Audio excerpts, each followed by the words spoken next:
नमस्कार. नीलम्स इझी रेसिपीजमध्ये सगळ्यांचं मनापासून स्वागत. आज आपण रक्षाबंधन स्पेशल नारळाच्या वड्या करणार आहोत.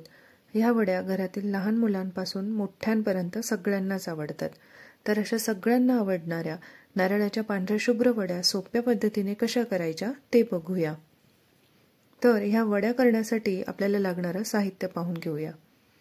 ह्या वड्या करण्यासाठी आपल्याला पाऊण वाटी साखर, 1 वाटी बारीक केलेला नारळ, मी इथे मार्केटमधून आणलेलं डेसिकेटेड कोकोनट वापरत आहे. तुम्ही ओला नारळ सुद्धा वापरू शकता. चिमूटभर वेलची पूड, 1 चमचा पिठी साखर आणि लिंबू.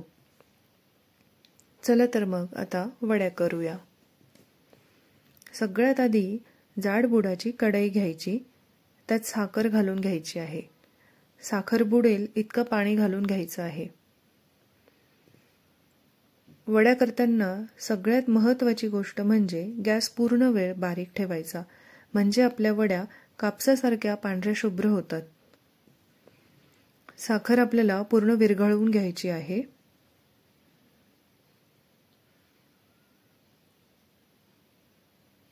साखर विरघळली आहे. साखर विरघळली की त्यात 5 ते 6 थेंब लिंबू घालून घ्यायचा आणि लिंबू घातल्यानंतर लगेचच नारळ घालून घेऊ. आपण लिंबू घातल्यामुळे साखरेचे परत क्रिस्टल तयार होत नाही आणि पाक सुद्धा पांढरा शुभ्र होतो.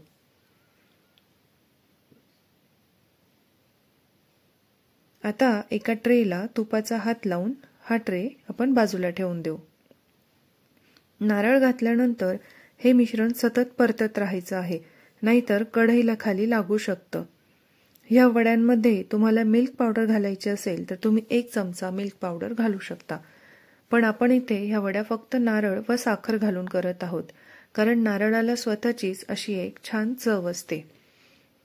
मिश्रण आता कोरडं होत आहे, पण तरीही अजून 2 मिनिटांपर्यंत परतून घ्यावं लागणार आहे. वड्या करण्यासाठी मिश्रण तयार झालेलं आहे हे ओळखण्यासाठी मिश्रण कढईपासून वेगळं होऊन त्याचा गोळा व्हायला सुरुवात होते. आत्तापर्यंत हे मिश्रण आपण 6 मिनिटं परतून घेतलंय.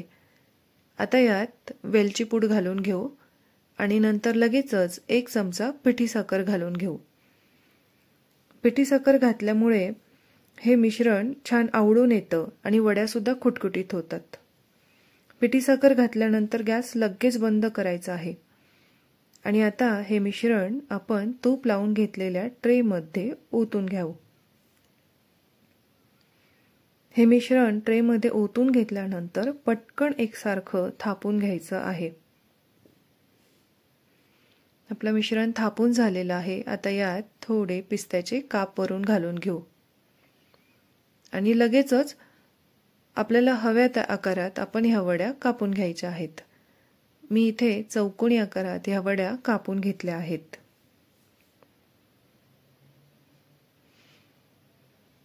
तुम्ही बघू शकता वड्या छान तयार झालेल्या आहेत. आता एका प्लेटमध्ये ह्या वड्या काढून घेऊ. आपल्या पांढऱ्या शुभ्र वड्या तयार आहेत. ही रेसिपी तुम्हाला आवडल्यास ह्या व्हिडिओला लाईक करा आणि माझ्या चॅनलला सबस्क्राईब करा. धन्यवाद.